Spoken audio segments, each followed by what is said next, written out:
Kashmir files, Bengal files, এবার TMC files. হ্যাঁ, মুভির নাম বললাম কি? সল্টলেকের রাস্তায় আজ বা যেভাবে কয়েকদিন ধরে পলিটিক্যাল গিমিক চলছে সেটা মুভির থেকে কম কিছু নয়। যেভাবে মুখ্যমন্ত্রী আইপ্যাকের অফিসে ঢুকে 9 মিনিটের মধ্যে ফাইলস, মোবাইল ফোন সব কিছু ইডির হাত থেকে ছিনিয়ে নিয়ে বেরিয়ে আসলেন, এটা মুভির থেকে কম কিছু নয়। বোঝাই যাচ্ছে যদি এই ব্যাপারগুলোকে বিশ্লেষণ করা যায়, ভোটের আগে এটা একটা পলিটিক্যাল গিমিক। চাকরি চুরি, দুর্নীতি, বিচার ব্যবস্থা ভেঙে পড়া, শিক্ষা, স্বাস্থ্যে অবনতি, সমস্ত কিছু থেকে মানুষের নজরকে হাঁটানোর জন্য একটা পলিটিক্যাল গিমিক চলছে। এবার আসি, এই ঘটনার পরিপ্রেক্ষিতে মুখ্যমন্ত্রীর যে নতুন স্টেটমেন্ট, আমার কাছে যে পেনড্রাইভ আছে তাতে সবার অনেক কিছু লুকোনো আছে, যদি একবার ফাঁস করে দিই না, সবাই পালিয়ে কুল পাবে না, দেশে অচল অবস্থা তৈরি হবে।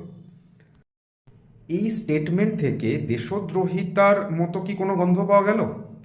মানে আপনারা যারা নেতা মন্ত্রী আছেন তারা একে অপরের কুকীর্তি সমস্ত কিছু পেন ড্রাইভে, হার্ড ডিস্কে করে সেভ করে রাখবেন, আর আপনাদের কুকীর্তিগুলোকে সমর্থন করে মার খাবে আপনাদের পার্টি সাপোর্টার। রাস্তাঘাটে বেরিয়ে গুলি খাবে, বোম খাবে, ছোট ছোট বাচ্চা বাচ্চা ছেলেমেয়েরা সীমান্তে দাঁড়িয়ে গুলি খাবে, শহীদ হবে, আর আপনারা তাদের নিয়ে মিটিং মিছিল করে জনগণের সাপোর্ট অর্জন করবেন। এটা কী ধরনের কথা বললেন? এর থেকে বিচার করুন আপনারা।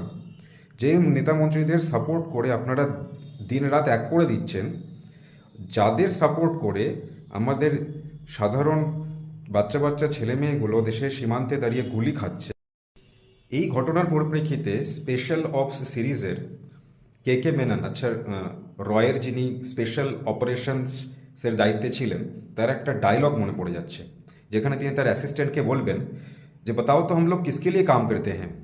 वो बहुत प्राउड फील करके ये कहेगा कि हम लोग देश के लिए काम करते हैं। तब के मेनन का जवाब, हम लोग चूतियों के लिए काम करते हैं।